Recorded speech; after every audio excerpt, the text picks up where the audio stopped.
Welcome back to the GCSE Maths Pro YouTube channel. Today's video is the third part of the area topic where we'll be looking at compound shapes. Now you might have heard it as composite shapes as well, it's kind of the same thing, but what we really mean is, as you can see here, are shapes that have been made up of two or more other shapes. So in this case, you can see that clearly this is made up of two rectangles stuck together, isn't it? So compound shapes or composite shapes are where you've got two or more different shapes stuck together to create kind of an odd shape. Obviously, this doesn't really have its own name. So to work out the area of compound shapes, we're going to do exactly that. We're going to focus on the fact that it is two or more shapes that I can actually recognise. In this case, I know it's two rectangles. I'm going to choose to split up this shape back into two different rectangles and focus on them separately. Now it's up to you whether you want to split it across here or down vertically like that. It shouldn't really matter, it's completely your choice, whichever you prefer. Personally, I think splitting it across seems more natural. So like that, I'm going to look at it as a rectangle at the top and then this rectangle at the bottom. So looking at the rectangle at the top, if you've checked out our first video on area, we went through how to work out the area of rectangles. If you want to go back and double check that now, I will link it above here. It will also be down in the description for later. So to work out the rectangle, the area of a rectangle is length times width, isn't it? So let's say that this is rectangle 1 and that's rectangle 2. So rectangle 1, the area, length times width, we're going to have 12.2 times 6.5. That's quite straightforward. Obviously, this is going to be a calculator question. So 12.2 times 6.5 gives me 79.3. And that's obviously centimetres squared. Then I'm going to work out the second rectangle. This one, still length times width. However, can you see that we know, let's say this is the width at 8.9, we don't actually have the measurement for the length across. So they can actually do this with compound shapes, make it seem kind of a little bit more tricky. We're actually going to have to figure out this length here, aren't we? And they don't want you to guess, they don't want you to look at it and go, well, it kind of looks like 1/3 or whatever, for example. There should actually be an accurate answer.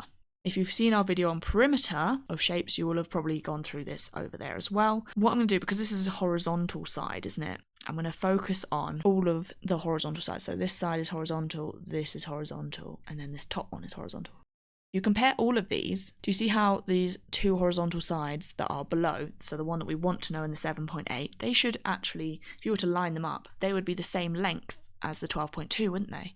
So in that case, to find out the length of this missing one, all I need to do is 12.2 minus the 7.8, because I know that those two pieces, 7.8 plus the one that's missing, added together make 12.2.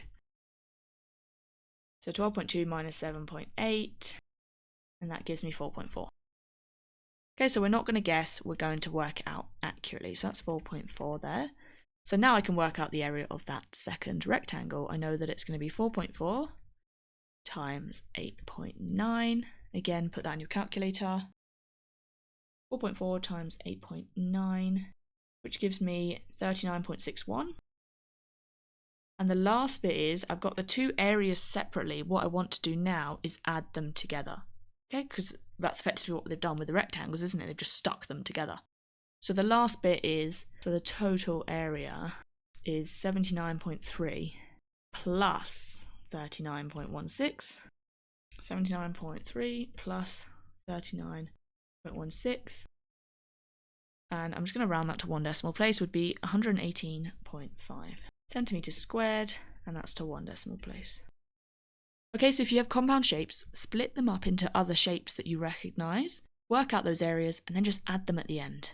That's literally it. It's nothing new as such, it's just putting together your previous knowledge of shapes in a slightly more complex environment. Okay, work out the area of this compound shape here. So this one I'm actually going to split into, I think, a rectangle here on the left and then a triangle on the right. So I'm literally going to split it horizontally like this. So I'm first going to work out the rectangle. It's the same as we did in this previous question, isn't it? So length times width. 2.4 times 7.7.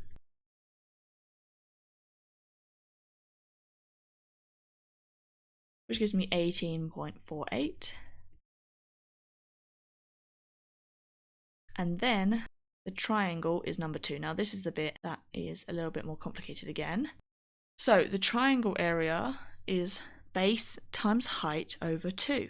Now the base of it, if we kind of look at it sideways, the base of it is the 7.7, isn't it? Do you see? Because it's a rectangle. Obviously, if the left side is 7.7, then this one must also be 7.7, mustn't it? So base times height over 2, so we've got 7.7 for the base.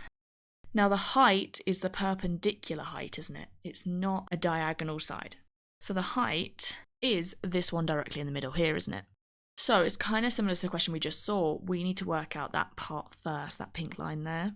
But if I look at all the parts that are horizontal on the whole shape, you see how we've got 2.4, we've got this bit, and then we've been told that effectively, if you imagine it as the height of the whole shape is 8.2.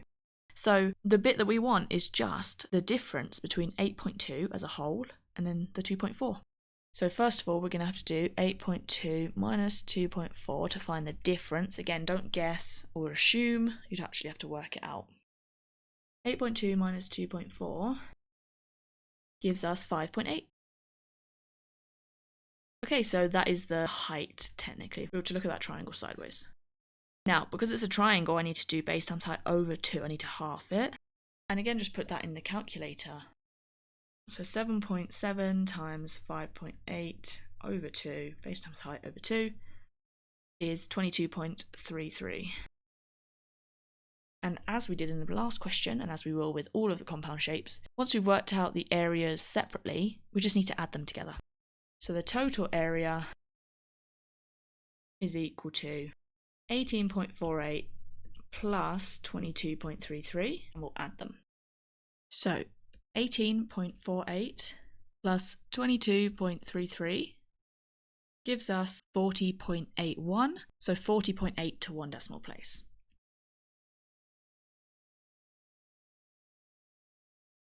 And that is centimetres squared as well. And there we go, that is it.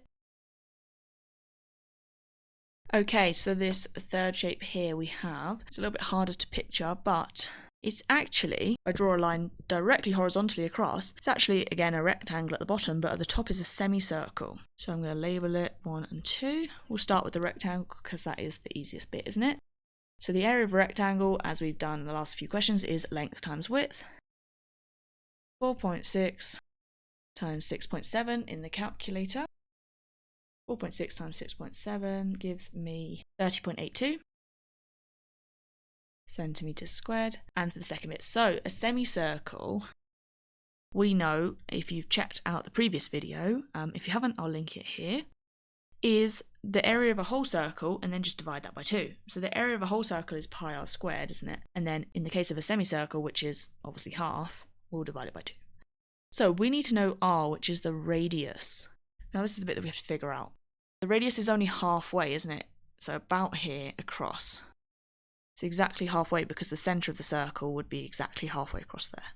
Now, because the bottom shape is a rectangle, I know that if this horizontal line at the bottom is 4.6, then this horizontal dotted line I've drawn here also has to be 4.6 because that's a rectangle. So if I know that the whole of that line, which in this case is the diameter of the circle, is 4.6, so the diameter is 4.6, and if you've seen that previous video, you'll know that the radius is half of the diameter exactly. So to find the radius, all I need to do is divide the 4.6 by 2, which should give me 2.3. Okay, so that's how you figure out the radius in this case. You just look at the other information they've given you on the question. Don't guess anything, they should give you enough information for you to find it out. So we need to do pi times 2.3 squared, and then don't forget to half that to divide that by 2. So pi times 2.3 squared over 2. Now, obviously, this one will normally give you quite a lot of decimals, so I'm not going to write down all of these. I might just write down maybe 2 decimal places, because that's what will affect my other answer when I add them. So 8.31, I'm going to write down. 31. Now, what you can do in your actual calculator is just keep the answer and add it directly, copy the answer. So the last bit is just the total area, so I need to add them together. Total area equals 30.82 plus 8.31. Now in this case, I can use my answer button to copy that answer. If you see at the bottom, you've got this button which says A and S. If you use that, it will copy all of those decimals. So we might as well do that. And then plus 30.82 equals, now this is my final answer. So now I'm going to round it to 1 decimal place, I think. 39.1 centimetres squared, and that's your answer there. Okay, so don't forget with this one, you have to halve the circle. It's not the whole circle. Okay, this is our last question on compound shapes. This is one where it's actually more of a cutout situation. So it says here, work out the area of the shaded shape. So just the bit you can see shaded in blue. We don't actually want to know the white bit in the middle. However, I'm looking at it, it's kind of like a photo frame if you imagine it that way. What I'm going to do is work out the area of the small rectangle, which is the white one in the middle. I'm going to work out the area of the big rectangle, which if you imagine, if I were to work out the area of the big rectangle,